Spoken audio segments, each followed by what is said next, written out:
성도 안에 하나님이 사랑하는 청년 이야기. 청년연합 부흥회가 지난 4월 12일에 열렸습니다. 이날 자리한 시카고 청년들은 정말 뜨거운 시간을 보냈습니다. 성령의 불이 임하는 뜨거움은 전 세계에 퍼진 수백 명의 중보 기도자분들이 계셨기에 우리가 주제와 같이 리킨들 할 수 있었던 귀한 시간이었습니다. 지난해 4월쯤 부흥회를 했으니 올해도 4월쯤 해야 한다는 의무적인 마음으로 부흥회를 하고 싶진 않았습니다. 새해를 맞이하기 전인 지난 12월부터 왜 부흥회가 우리에게 필요한지 그 질문에서부터 시작하고 부흥회에 대한 마음을 먼저 주시길 구했었습니다. 시간이 다가올수록 준비 시간이 짧아지면서 더 초조하기도 했습니다. 그런데 주님이 주시는 마음을 못 느끼면 우리는 부흥회를 하반기 사역으로 넘기더라도 주님의 뜻을 먼저 구하겠다고 결단을 했었습니다. 그런 시간들 속에서 안타까운 일이 발생했습니다. 어느 커뮤니티 안에서 하나됨, 연합됨이 아니라 흩어짐이 일어나는 상황을 보고 가슴이 답답하고 화가 나기도 했습니다. 그런데 이 상황을 어떻게 쓰실 건지 도저히 모르겠지만 나에게 순종하기를 원하시는 것은 무엇일까 고민하면서 그 흩어짐이 일어난 상황 속에 들어가 듣기 시작했습니다. 들으면 들을수록 왜 들어야 했는지, 왜 들어줘야 했는지 이 허락된 시간에 대한 분명한 이유를 발견하기 시작했습니다. 그리고 우리에게 부흥회가 필요한 이유를 주셨고 리킨들이라는 주제를 받게 되었습니다. 리킨들은 다시 불을 붙이다, 다시 불꽃을 일으키다, 다시 타기 시작하다, 다시 감동시키다 등의 의미를 담고 있습니다. 지금 혼잡하고 분주한 세상 속에서 살아가고 있는 청년들은 지쳐있고 멈춘 것 같고 상처 가득한 문제들 속에서 갈피를 못 잡고 힘도 없이 하루하루를 버티고 있습니다. 바쁨이라는 단어가 얼마나 무서운 줄도 모르고 쉽게 바쁨이라는 단어에 갇혀서 삽니다.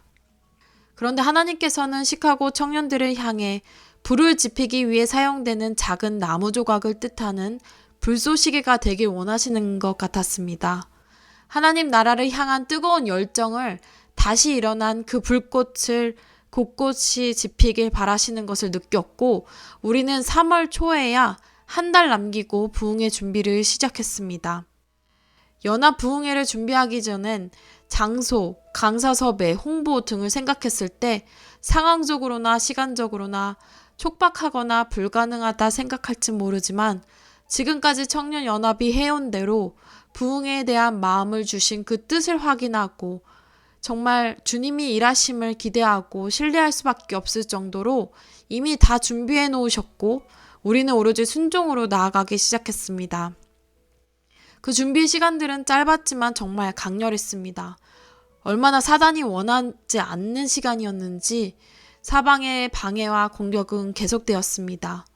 때로는 후원이나 도와줄 곳을 찾기 위해 청년들을 위해 기도해 줄 곳을 찾기 위해 구구절절 마음을 담은 후원 편지를 사방팔방 보냈지만 벽에 외치는 듯한 기분이 들 때도 있었습니다. 그런데 주님이 우리에게 바라시는 마음은 좌절도 외로움도 아니었습니다. 사단의 방해가 많았던 만큼 동시에 이 부흥의 준비의 시간이 얼마나 주님이 원하시는 시간이었는지 느낄 정도로 모든 부분에서 주님의 일하심을 경험했습니다. 주님의 선하심과 인자하심은 우리를 두려울 것도 없게 하셨습니다. 그 모든 준비의 시간들은 간증이고 은혜였습니다. 그리고 우리는 지난 12일 청년연합 부흥회를 통해 28개 교회에 속한 120여 명의 청년들이 예배의 자리로 나와 주님을 뜨겁게 찬양하고 예배했습니다. 우리는 계속해서 말합니다. 보여지는 숫자가 중요한 것이 아니고 많은 교회와 많은 사람들이 나온 것보다 더 중요한 건 주님이 찾으시는 그 한 사람에게 이 예배의 소식이 전달되었는지, 그 한 사람이 순종으로 이 예배에 나왔는지, 그리고 주님이 찾으시는 그 한 사람이 내가 되길 바랬는지. 정말 부어주신 은혜에 감격한 만큼 나누고 싶은 것이 많습니다. 그리고 이 뜨거움이 단순히 갑자기 불타오름이 아님을 우리는 분명하게 알고 있습니다. 주님은 이미 일하기 시작하셨습니다. 시카고 청년들을 향한 분명한 뜻이 있음을 청년들은 느끼기 시작하고 경험하기 시작했습니다. 우리는 여전히 부족합니다. 어쩌면 누군가는 매끄럽지 않은 예배의 진행을 짚을 수도 있을 것입니다. 예배를 통해 영광 받으실 분은 하나님이십니다. 매끄러운 진행, 완벽한 예배보다 더 먼저는 그 예배의 주인이 누구이신지, 그 예배의 자리로 나온 자들의 마음이 어떠한지입니다. 그날 정말 눈물로 뜨거움으로 간절함으로 섬기는 이들과 참석하는 이들을 보며 확신했습니다. 완벽할 수 없는 우리들이 왜 완전하신 주님을 찬양해야 하는지, 보여지는 부족함보다 더 중요한 것이 무엇인지, 그리고 그 부족함 없이 모든 것을 채우시는 선하게 인도하시는 우리 주님의 사랑을 우리는 바라봅니다.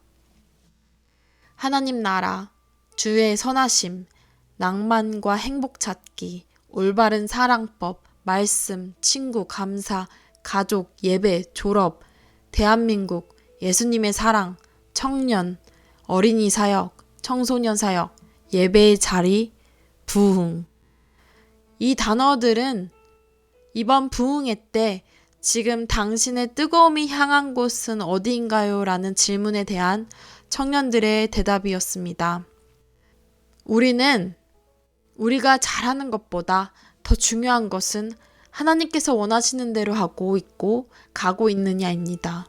우리의 뜨거움이 어디를 향하고 있었는지 돌아보고 우리의 뜨거움을 주님이 원하시는 곳으로 향해 살아가길 원합니다. 뜨겁다고 다 같은 뜨거움이 아닙니다. 말할 수 있다고 다 말해서도 안 됩니다. 보인다고 보이는 걸로 다 판단해서도 안 됩니다. 배웠다고 안다고 내가 경험하고 아는 것이 다 정답이라고 여겨서도 안 됩니다. 주님이 어떻게 쓰실지 우리는 다 알 수 없지만 우리는 신뢰하는 마음으로 진짜 겸손하고 신실하게 솔직하게 주님 앞에 나아와야 합니다. 우리 지치지 맙시다. 포기하지 맙시다. 오로지 하나님이 하시는 그 일만 바라보고 기대하며 나아갑시다. 우리 리킨들 됩시다. 이미 이루신 주님을 더 기대하고 더 큰 꿈과 비전을 주시는 주님을 신뢰합니다. 존귀와 영광과 찬송 받으시기에 합당하신 주님만 바라보며 오늘 정말 온 마음을 다해 힘껏 기쁨으로 사는 삶의 예배자들 되길, 그런 청년들 되길 기도합니다. 지금까지 청년의 시선으로 예수 동행의 삶을 전하는 홍다은의 하나님이 사랑하는 청년 이야기였습니다.